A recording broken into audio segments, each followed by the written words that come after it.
Hello my beautiful souls, welcome back to my channel. Please like, share and subscribe my channel. Thank you. Shri Shiv पुराण शतरुद्र संहिता 11वां अध्याय शरभ अवतार।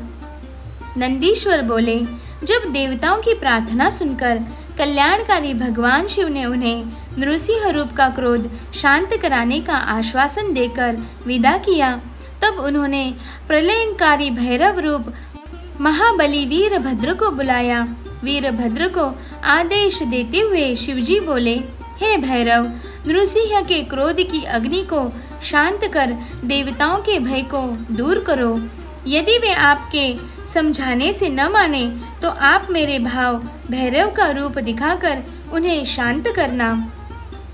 भगवान शिव की आज्ञा का पालन करते हुए भैरव तुरंत ही नृसिंह जी का क्रोध शांत करने के लिए चल पड़े।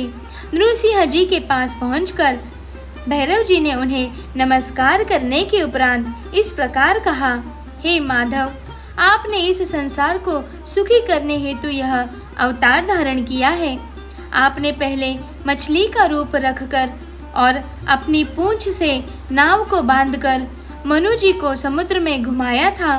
पृथ्वी का उद्धार करने के लिए ही आपने वाराह रूप धरा था। तत्पश्चात आपने वामन अवतार ग्रहण करके बलि को बांधा था। अब आपने अपने भक्तों के कष्टों को दूर करने के लिए नृसिंह रूप धारण किया है। प्रभु, आप ही सबके दुखों का नाश करने वाले हैं। आपके जिस कार्य की सिद्धि हेतु नृसिंह रूप धारण किया था, वह कार्य पूर्ण हो चुका है। इसीलिए अब आप इस भयंकर रूप को त्याग दीजिए और पुनः अपना मनोहारी रूप धारण कर लीजिए। वीरभद्र के इन वचनों को सुनकर नृसिंह जी के क्रोध की ज्वाला और भड़क उठी और वे बोले, तुम यहाँ से तुरंत चले जाओ, वरना मैं इस पूरे संसार का संहार कर दूंगा। मेरे अंश से ही ब्रह्मा और इंद्र प्रकट हुए हैं। मैं ही सबका स्वामी हूँ।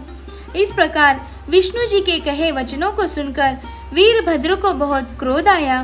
तब वे बोले, क्या आप संसार के संहार करता भगवान शिव को भी नहीं जानते? मैं उन्हीं की प्रेरणा से यहाँ आया हूँ। आप अहंकार का त्याग कीजिए, क्योंकि न तो आप इस सृष्टि के सृजन करता है, न पोषण करता और न ही संहार करता। उन्हीं परमेश्वर शिव की कृपा से आप अनेक अवतार धारण करते हैं। आपके कर्मधूपधारी इस सिर भगवान शिव की अस्थिमाला की शोभा बढ़ा रहा है। आपके पुत्र ब्रह्मा का 5वां सिर भी मैंने काट लिया है। इस संसार में हर तरफ भगवान शिव की ही शक्तियाँ फैली हुई हैं। उन भक्तवत्सल भगवान शिव की ही शक्ति से आप मोहित हो रहे हैं। हे नृसिंह, आप तात्काल ही अपने इस क्रोध और अहंकार को छोड़कर पुनः अपने शांत रूप में आ जाएं, अन्यथा भगवान शिव की आज्ञा से यहाँ पधारे मुझ भैरव रूपी क्रोध का वज्र आप पर पड़ेगा, जिससे आप तात्काल मृत्यु को प्राप्त हो जाओगे।